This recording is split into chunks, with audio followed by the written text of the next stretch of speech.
23 नवंबर को महाराष्ट्र विधानसभा चुनाव के नतीजे तो आ गए, मगर सीएम कौन होगा इस पर फैसला 10 दिन बाद भी नहीं हो पाया। 5 दिसंबर को शपथ ग्रहण समारोह होना है, ये भी तय है, लेकिन कयासों का दौर थमने का नाम नहीं ले रहा। कहा जा रहा है कि शिंदे नाराज हैं, मनाने के लिए बीजेपी तमाम हथकंडे अपना रही है, मगर भाजपा के नेताओं की माने तो सब कुछ ठीक चल रहा है। उधर 2 दिसंबर की देर रात अचानक बीजेपी नेता गिरीश महाजन कार्यवाहक मुख्यमंत्री एकनाथ शिंदे से मिलने पहुंच गए। सरकार गठन से पहले इस मुलाकात की खूब चर्चा हो रही है। दरअसल गिरीश महाजन को बीजेपी का संकट मोचन कहा जाता है और उनकी एकनाथ शिंदे से मुलाकात के बाद अब कई तरह के मायने निकाले जा रहे हैं। हालांकि एकनाथ शिंदे से मिलने के बाद गिरीश महाजन ने कहा कि शिंदे पिछले कुछ दिनों से काफी बीमार चल रहे थे, इसीलिए वे उनसे मिलने पहुंचे हैं। नाराजगी जैसी कोई बात नहीं है। कोई नाराजगी नहीं है। माननीय एकनाथ जी शिंदे साहब 4-5 दिन से बीमार थे, इसीलिए मैं तबियत की पूछताछ करने यहाँ पर उनके घर आया था। मेरे पे भी 1 घंटा सवा घंटा हम लोग साथ में बैठे, बातचीत हमारी वहाँ पर हुई है। 5 तारीख की तैयारी के बारे में भी उन्होंने मुझसे कुछ बातें की, मैंने भी उनसे कुछ कहा होगा करा, क्योंकि बाहर ही नहीं आए थे। तो मुझे ऐसा लगता है कि 5 तारीख का कार्यक्रम हमारा ऐतिहासिक कार्यक्रम ऊपर होगा। देश भर से सभी नेता, माननीय प्रधानमंत्री जी, अमित भाई है, नड्डा जी है, सभी नेता यहाँ पर आएंगे और बड़े धूमधाम से ये कार्यक्रम मनाया जाएगा। सर, इस प्रकार की मांग कर रहे हैं, ऐसे कुछ शिवसेना के मेरी कोई किसको कौन सा खाता चाहिए, कौन मंत्री बनेगा, इसके बारे में मेरी कोई चर्चा नहीं हुई। मैं इतना बड़ा नेता नहीं हूँ।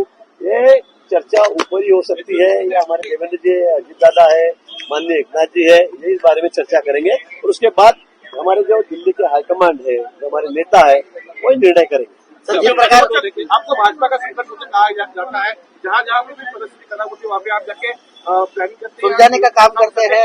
यहाँ पे कौन संकट लेके आए? मैं कोई संदेश लेके नहीं, संकट मोचन करके यहाँ पर नहीं है। मैं खाली तबियत की पूछताछ करने माननीय एकनाथ जी के यहाँ पर आया था और इसी को लेकर फिर हमारी अच्छी चर्चा भी हुई, अच्छी बातचीत भी हुई।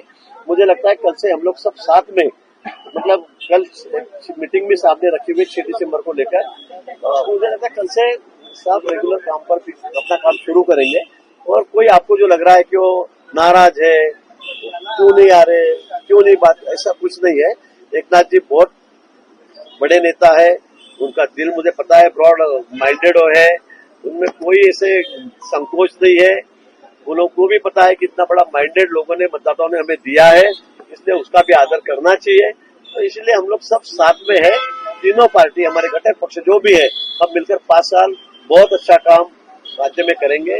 जो भी काम बाकी है, बच्चे हैं, कुछ नए काम हमें शुरू करने हैं, गरीब कल्याण की योजना चलानी है, तो हम दम से चलाएंगे। माननीय मोदी जी, केंद्र सरकार हमारे साथ में है, इसलिए इसमें कोई दिक्कत नहीं है। सरकार बात कर रहे हैं कि ये जो शपथ विधि है वो खाली भाजपा की है, ऐसे बिल्कुल नहीं, कोई थोड़ा बहुत कोऑर्डिनेशन नहीं हुआ था। आज दोपहर में हमारे अध्यक्ष बावनकुड़े जी ऑफिस में बैठे थे, 4-5 कार्यकर्ता आके चलो ग्राउंड पर जाकर चक्कर मार के आएंगे, इसलिए वो निकल गए थे। इसमें खाली राउंड मारने वहां गए, देखने गए स्टेज कैसे बन रहा है क्या, तो इसका मतलब ऐसा नहीं होता है कि भाजपा का कार्यक्रम है। शायद थोड़ा कोऑर्डिनेशन नहीं हुआ है, कल से आपको वो दिखेगा।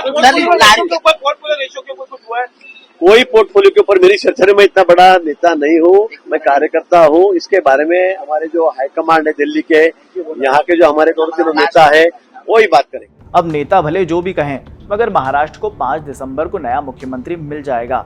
शपथ ग्रहण की तैयारियां भी जोरों पर हैं। उम्मीद जताई जा रही है कि 4 दिसंबर को विधायक दल की बैठक के बाद सीएम के नाम का ऐलान होगा।